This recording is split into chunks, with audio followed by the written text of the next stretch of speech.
One of the obvious points is that with 3D printing, you're able to have very complicated designs. Something that you're not able to subtractively machine.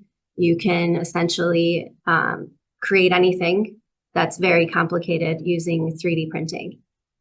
The next, and I know Esther and Brian spoke about this as well, is SU integration and different lattices and porosity and pore structures that allow your device to have a better opportunities for bony ingrowth and fusion with the anatomy.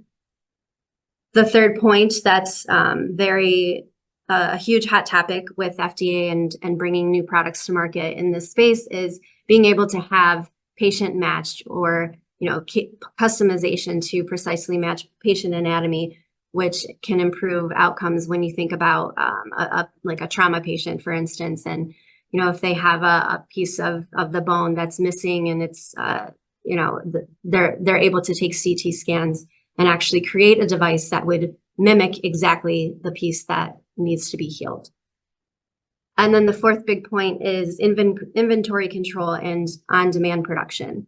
I think it's very relevant in the market because if you think about having all of the different sizes and configurations and making sure that you have everything available in the case that it's needed, that requires a substantial amount of inventory that companies have to house.